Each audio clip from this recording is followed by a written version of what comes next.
예수님을 만난 사람은 말씀에 대한 태도가 바뀝니다.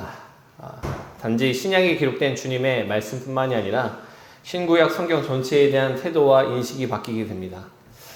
종종 그런 얘기를 하시는 분들이 계세요. 나는 예수님을 믿긴 하지만 십계명은 별로 중요하게 생각하지 않는다고, 구약의 말씀을 그렇게 중요하게 생각하지 않는다고 이야기하는 분들이 계십니다.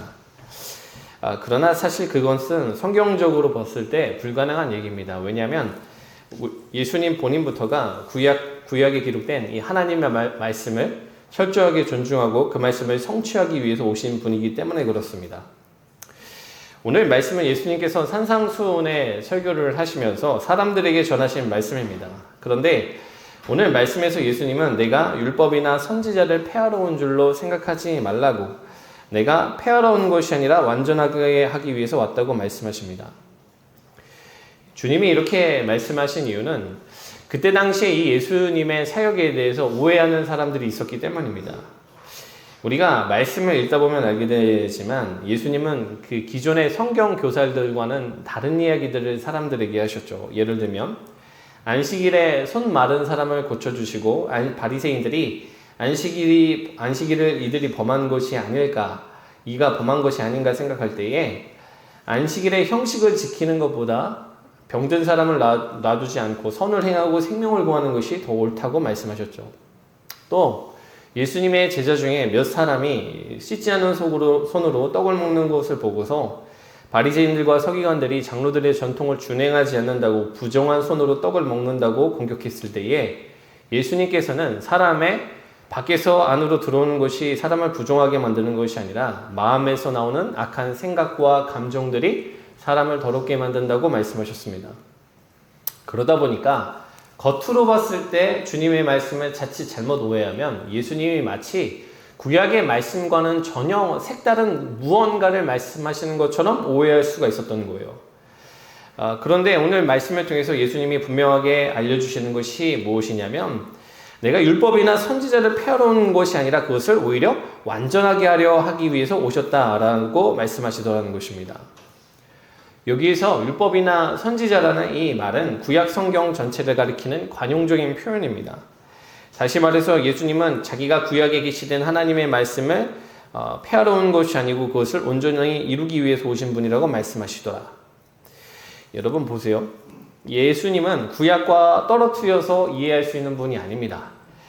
어떤 분들은 나는 그리스도인이지만 구약이 마음에 안 든대요. 구약에 나와 있는 하나님이 너무 폭력적이고 내 상식으로 이해되지 않는 명령을 내리시는 것을 보면서 나는 그리스도인이지만 신약만 받아들이고 구약의 말씀은 거부한다는 거예요.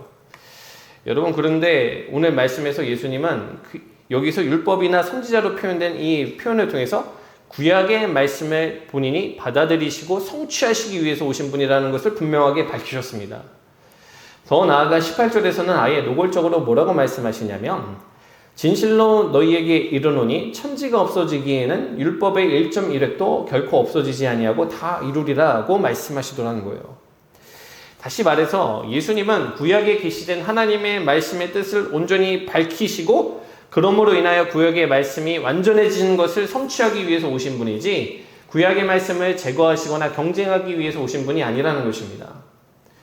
여러분, 우리가 가끔 가다가 성도라고 얘기하면서 성경의 권위를 인정하지 아니하고 성경의 말씀들을 자기의 뜻대로 어떤 것은 받아들이고 어떤 것은 거부하는 분들을 만날 때가 있습니다.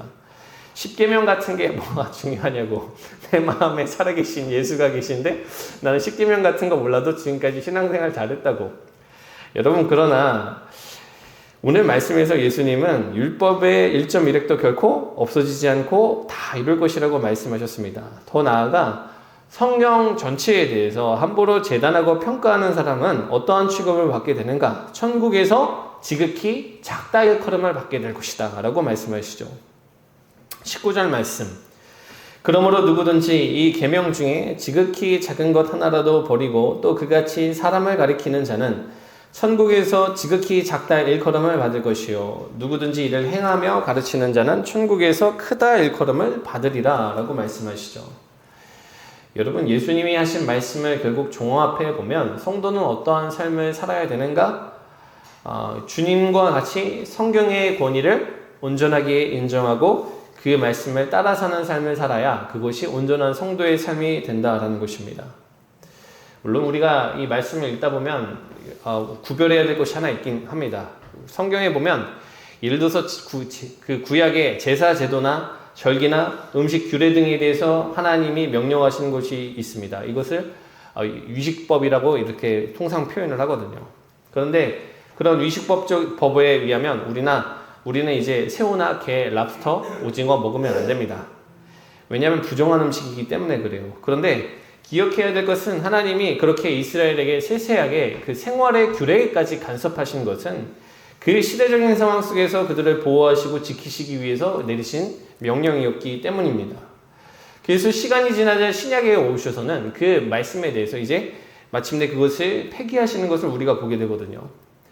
이건 제 주장이 아니라 사도행전 15장 말씀을 보면 알 수 있게 되는 내용입니다. 사도행전 15장 말씀을 보면 이방 기독교 신자들에게 유대교 성도들이 찾아와서는 뭐라고 얘기하냐면 너희가 모세의 법대로 할례 받지 않으면 너희가 구원받지 못한다고 주장하는 일이 생기게 되면서 매우 큰 논쟁거리가 생기게 됩니다. 근데 그때 사도들이 기도하면서 성령의 인도하심을 받아 결정한 것은 무엇이었는가? 그러한 구약의 제사제도, 절기나 음식, 생활 규례에 대한 하나님의 명령은 이미 예수를 믿어 하나님의 자녀가 된 이방인들에게 구원에 있어서 필수적인 것이 아니라는 것이었습니다. 그래서 그때 당시의 사도들은 우상의 제물을 먹지 않는 것, 또 피를 피하는 것, 목매어 죽인 것과 음행을 피하는 것들 외에는 우리가 아무런 짐도 너희에게 지우지 않겠다라고 얘기를 하면서 더 이상 그 구약의 위식법들이 이제는 우리 신앙에 있어서 중요한 것이 아님을 확인을 시켜 주었죠. 그러나 보세요. 십계명과 같이 사람에게 본질적으로 어떻게 살아야 되는지를 제시하는 이러한 도덕법 같은 경우에는 결코 신약에 와서도 약화되지가 않았다라는 거예요. 오히려 예수님은 성도들이 이 지키고 살아가야 되는 이러한 도덕적이고 윤리적인 기준을 사람의 능력으로는 도무지 성취할 수 없는 수준으로 요구하십니다.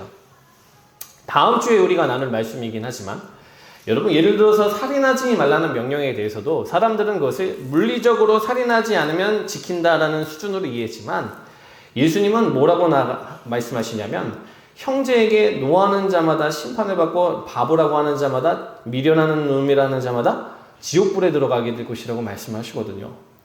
다시 말해서 예수님은 단순히 겉으로 드러나는 수준의 차원에서의 순종이 아니라 우리의 모든 지성과 감정, 마음의 뜻까지도 내려놓는 전적인 순복의 단계까지 요구하시더라는 거예요. 그래서 예수님이 말씀하신 오늘 말씀에서의 이 위라는 것은 겉으로만 순종하는 위가 아니라 마음과 생각까지 순종하는 그러한 상태를 말하는 것이거든요.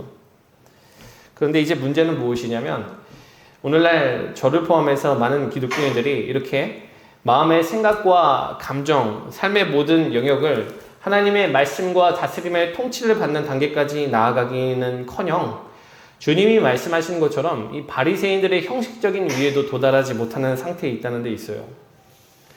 오늘 말씀 20절을 보면 예수님이 뭐라고 말씀을 하시냐면 너희의 위가 바리새인보다 더 낫지 못하면 결국 천국에 들어가지 못할 것이라고 말씀하시거든요.